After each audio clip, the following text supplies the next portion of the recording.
कधीही तुम्हाला सांगतो पाचट हे ते जी निविष्ट आहे म्हणजे जे जाळली नाही. नैसर्गिक आहे ते कधीही जाळत नाही. बरोबर. बरं आता तुम्ही मला सांगितलं की आता ह्याच्यावर तुम्ही हरभऱ्यावर कसल्याही प्रकारचं कसलाही रसायनाचा प्रकार वापर रासायनिक कसलाही मारलेला नाही. कसलाही मारलेला नाही. खर्च किती कमी झाला सांगाल तुम्ही समजा? किती कमी म्हणजे माझ्या 75% खर्च कमी. 75% खर्च कमी. 25%वरच आहे. 25%. सॉइल टेस्ट बरं, केलेली आहे. तर बरं हा. माझा सेंद्रिय कर्म माझा 1 पॉईंटचा थोडासा 1.84 म्हणजे 0.84 वर आहे.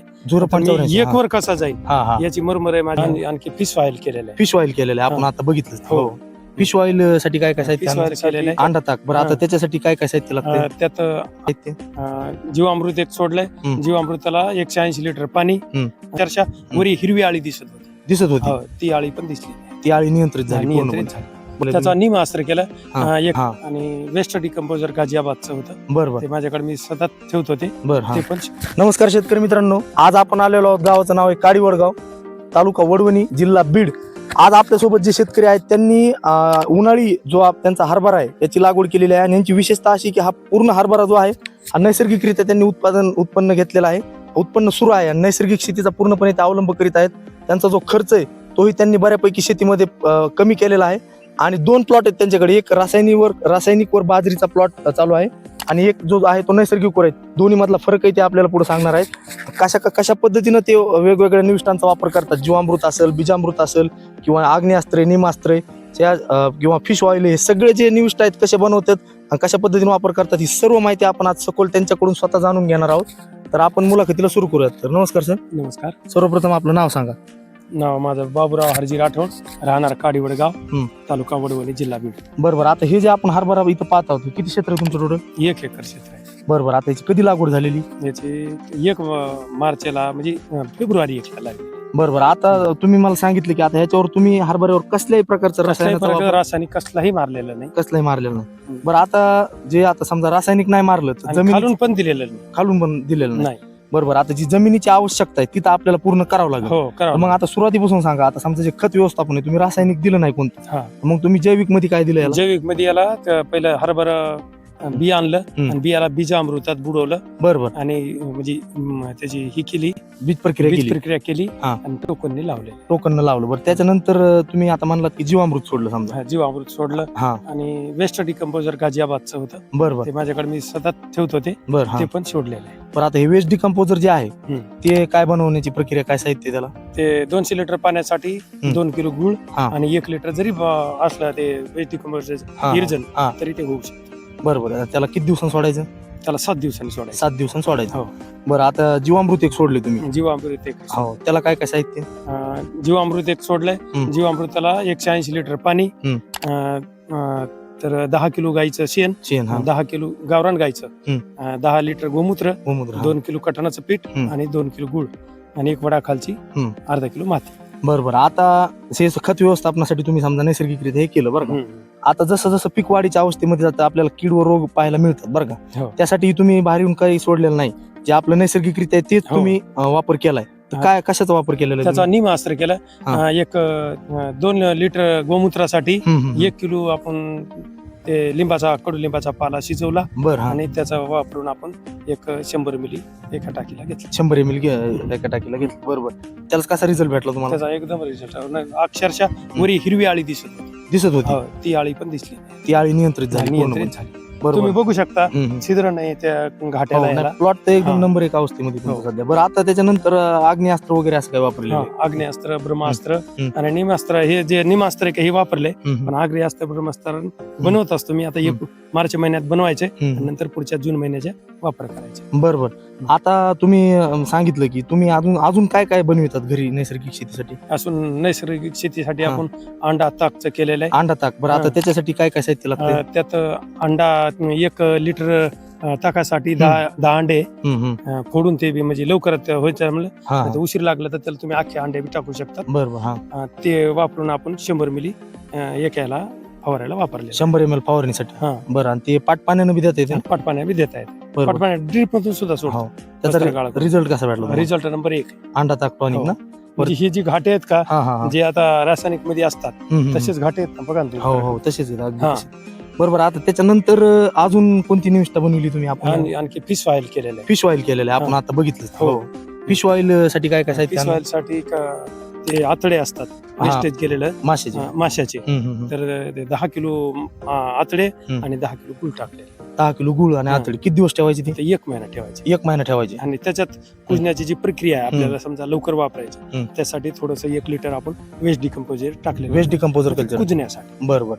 त्याच्यानंतर आपण आता येताना एक तुमचा ड्रम पाहिला तो ट्रायकोडर्मा. हा ते काय बनवलं? ट्रायकोडर्माचा सोडोमोनास ते आपण ह्याच्या बुरशीसाठी वापरलेलं होतं. बरोबर. जमीन हरभरा कुठेतरी मरायला दिसायला होता, हा त्याच्यामुळे आपण काढून सोडलं. बरोबर. म्हणजे पूर्णपणे हे सगळं अजून जैविक मध्ये काय चालू आहे तुमचं बनवायला? म्हणजे काय असं अजून याच्या व्यतिरिक्त काही सुरू आहे का? नाही आता एवढं समजा. बरोबर. आता हे जे सगळे तुम्ही हे जे बनवितात हे जैविक निविष्ठा वगैरे बनवतात, बरं आता बऱ्यापैकी जर 100 शेतकऱ्याला जर आपण विचारलं, 99 शेतकरी म्हणणार की या नैसर्गिक शेतीकडे वळणं थोडंसं जडच जाणार, कारण 30-35 वर्षापासून आपण रासायनिक शेतीचा अवलंब करतो. तुम्ही कसे, म्हणजे तुमच्या मनात कशी आयडिया आली की आपण असं करायला पाहिजे? असं करायला पाहिजे म्हणजे काय, तर सॉइल टेस्ट केलेली आहे. तर माझा सेंद्रिय कर्ब माझा 1 पॉईंटचा थोडासा 1.84 म्हणजे 0.84 वर आहे. 0.84 1 वर कसा जाईल याची मरमर आहे माझी. आणि खरंच प्रत्येक शेतकऱ्यांनी माती परीक्षण करूनच शेती करा. बरोबर. म्हणजे सेंद्रिय कर्ब जो सर्वसाधारण महाराष्ट्रातल्या लोकांचा 0.30-40 आहे, 30-40 आहे, तो तुमचा 0.84. 0.84. बरोबर. आता हा सेंद्रिय कर्ब तुम्ही हे जे नैसर्गिक वापरलंय त्याच्यामुळेच वाढला. त्याच्यामुळे वाढलेला. आणि मी कधीही तुम्हाला सांगतो पाचट हे ते जी निविष्ट आहे म्हणजे जे जाळली नैसर्गिक आहे ते कधीही जाळत नाही. बरोबर. बरं, आता हे जे नैसर्गिक आपण वापरतो याचं म्हणजे आपले पिकावर जे मित्र कीड असतात समजा, त्याला सुद्धा आपल्याला फायदा मिळतो असं तुम्हाला वाटतं? मिळतो ना. हो. आपण जे रासायनिक मारतो त्या बुरशी आहेत का, त्या जे विरोधी बुरशी आहेत आपल्या, त्या बुरशाला मित्र बुरशा खातात. बरोबर. बरं, आता समजा आता दुसरा अजून तुमच्याकडे आता हा हरभराचा प्लॉट आहे, बाजरी मिक्स आहे याच्यामध्ये, हा पूर्णपणे नैसर्गिक आहे. आणि जे दुसरं तुमच्याकडे ऊस आहे किंवा बाजरी त्याच्यामध्ये मी तुमच्या निविष्ठा चालूच आहेत? हो, चालूच आहे. परत थोडस एवढं होत नाही तर सातत्य त्याच्यात ठेवणं माझा विचार आहे. आता हे शेजारी जी बाजरी आहे ही बाजरी पण रासायनिक गेले पण कमी प्रमाणात दिलेली आहे. बरोबर. बरं, आता ही बाजरी बरं का, आता एक प्लॉट आहे आपल्याकडे, हा एक बाजरीचा, हा एक बाजरीचा, ही पूर्णपणे नैसर्गिक किंवा सेंद्रिय शेतीच्या याच्यावर चालू आहे, जैविक निविष्ठावर पूर्ण. ही थोडी समजा रासायनिक वापर. हिचा कलर वेगळा दिसतोय आपल्याला, हिचा कलर वेगळा दिसतोय, काय फरक सांगाल? रासायनिकाचा दिलेला नाही. हिचा थोडासा काळपट रंग दिसायला, ही पूर्ण हिरवेगार दिसते. पोपटी हिरवं जी दिसतं का, जीवामृतात नत्र असतं पण तितक्या प्रमाणात नसतं, असं ना. नैसर्गिकरित्या असतं. बरोबर. निसर्गाला धरून आपल्याला चालायचं. बरोबर. आता जे सर्वसामान्य शेतकरी, आता तुम्ही नैसर्गिक शेतीकडे वळला, तुमचं अभिनंदन. तुमचा खर्च किती कमी झाला सांगाल तुम्ही? किती कमी म्हणजे माझा 75% खर्च कमी. 75% खर्च कमी. 25%वरच आहे. 25%. बरं, आता समजा जे शेतकरी ज्यांना की असं तुमच्यासारखाच शेतीचा अवलंब करायचा आहे, खर्च कमी करायचा आहे, कारण आपण सध्या पाहतो शेतकऱ्याला खर्च भरपूर आहे. भाव भेटला तर जवळपास अर्धा, शेतकऱ्याला भाव तर नाहीच, पण जर भेटला चुकून तर समजा 60-70% खर्चच चाललंय. त्या शेतकऱ्यासाठी तुम्ही काय सांगाल? समजा मी त्या शेतकऱ्यासाठी सांगाल की तुम्ही होईल तेवढं नैसर्गिक शेतीकडे वळा, कारण येणारा काळ ठीक नाही आणि पुढच्या पिढीसाठी ही जमीन सुद्धा राहायला पाहिजे. जमिनीची सुपीकता, जमिनीचं आरोग्य महत्वाचं आहे. जे जमिनीची लेवल जी बिघडलेली आहे, जे एवढा पाऊस पडला आपल्याकडे, जी जमिनीत सेंद्रिय कर्ब नसल्यामुळे जमिनीत खाली पाणी मुरलेलं नाही, ती कडक बनली आणि ट्रॅक्टरला सुद्धा आज वडा नाही. बरोबर. त्याच्यासाठी शेतकऱ्याने हार्ड झालेली, त्याच्यामुळे ती मोकळी होऊन त्याच्यात गांडूळ छिद्र करतात, आपोआप नांगरणी होते गांडुळामुळे आणि त्याच्यामुळे जमिनीत पाणी साचण्याची प्रक्रिया होती. बरोबर आहे. आता तुम्ही जेवढे पण जैविक निविष्ठ सांगितलं त्यामध्ये एक कॉमन घटक आहे, समजा आपलं गोमूत्र असेल गायचं किंवा गायचं शेण आहे, त्यासाठी तुमच्याकडे गावरान गाय आहे? गावरान गाय होती, माझी गाय दुखू लागली म्हणून मी विकली. बरोबर. मला घ्यायची आहे गाय. बरोबर. पण बरं, आता सध्या जे आपण येताना पाहिलं की गोमूत्राचा बी तुम्ही साठा केला 200 लिटरचा. बरोबर. गोमूत्र पण पूर्ण फायद्याच आहे म्हणायचं शेतीसाठी. होईल तेवढं जास्ती दिवसाचं जर गोमूत्र असं साठवलेलं तुम्ही 50 ml जरी वापरलं तरी किडीवर नियंत्रण होतं, बुरशीवर पण होतं गोमूत्र. बरं, आता हे जे तुम्ही सगळ्या ज्या निविष्ठा सांगितल्यात, बरं काय वाटतं तुम्हाला किती खर्च आहे या सगळ्या निविष्ठाला? खर्च लई कमी आहे ना सर. काहीच मासे टाकून द्यायचे होते, त्यांचे ते टाकून देणारे मासे आणलेत. एक जास्तीत जास्त 10 किलो गुळाचा मला 40 रुपये 400 रुपये लागले. थोडस म्हणजे ह्याच्यामध्ये फक्त थोडा गुळच तेवढा आता गुळच तेवढा लागला.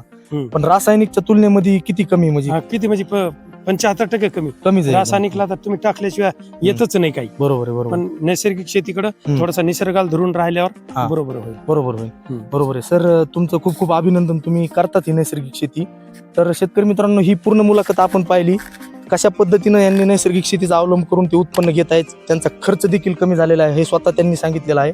अशा पद्धतीचा आपण अवलंब केला, आपल्या शेतीतला खर्च कमी झाला, तर इनडायरेक्टली ते आपलं उत्पन्नात ऍड होणारच आहे. हो ना. त्याच्यामुळे शेतकऱ्यांना असं थोडा नैसर्गिक शेतीकडे पाऊल टाकणं ही काळाची गरज आहे.